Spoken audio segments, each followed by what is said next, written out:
All right.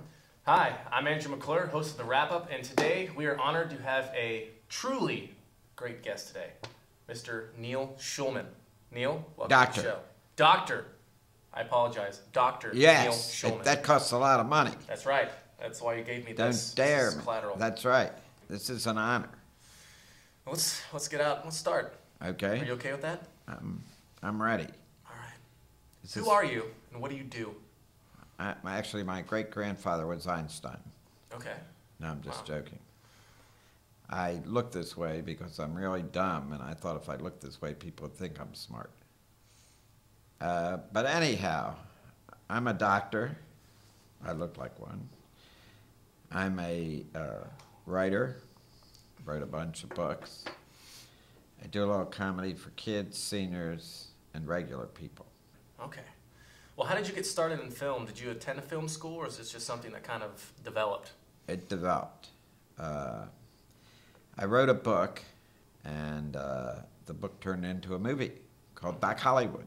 This is the original over there. That's right What here. Dead Again.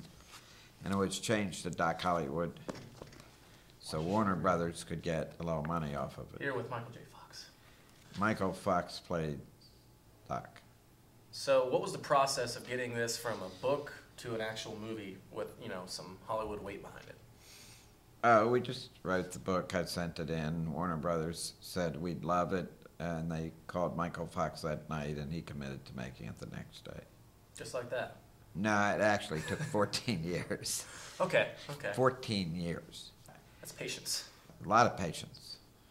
I went from patience to patience. In any event, what happened was it got good reviews. Mm-hmm. Once we got a publisher for it.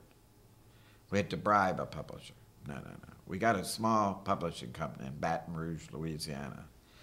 So anyhow, the book got some good spin to it. I called one of the producers. He said, I want to make it into a movie. I did a movie called Lady Sings the Blues. I want to make it into a movie. So I called the other people. They all wanted to do TV. So I said, I'm going to do a movie. So I didn't know anything about Hollywood. No agents. I had no connections with anybody.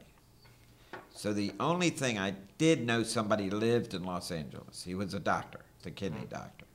When I called him up and said, do you know anybody in the movie industry? He said, it's funny.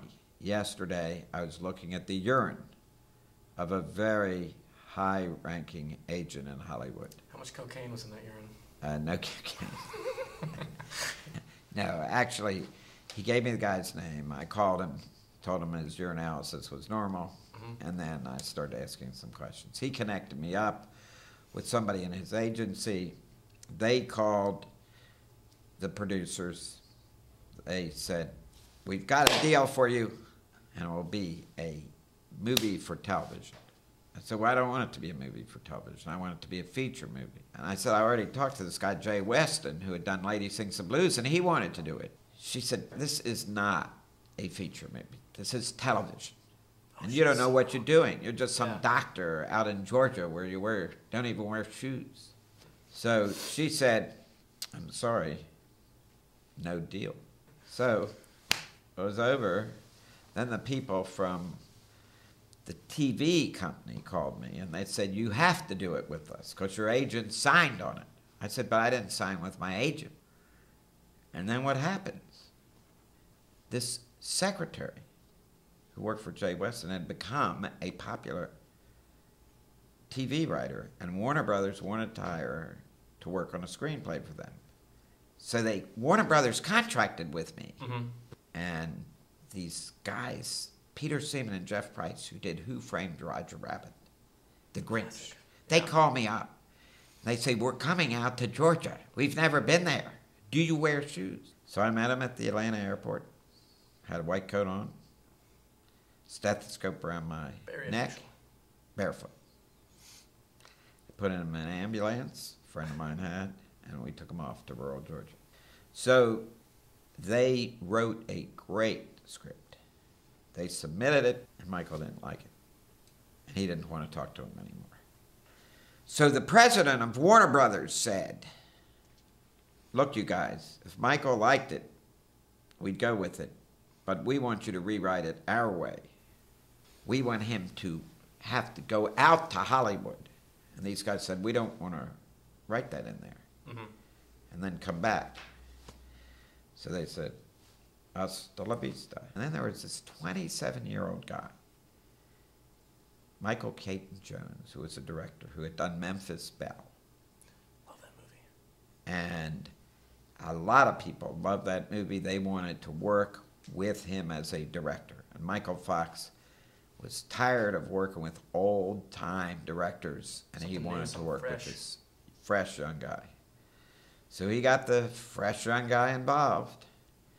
And Michael Caton Jones committed to making the movie. He got together with Michael Fox. This was all a scheme by a guy named Bruce Berman, right, who was a mid-level executive at Warner Brothers. As soon as that movie came out, Bruce Berman became president of development of Warner Brothers and now runs the Village Roadshow. And then it became a #1 movie in 1991 for a while.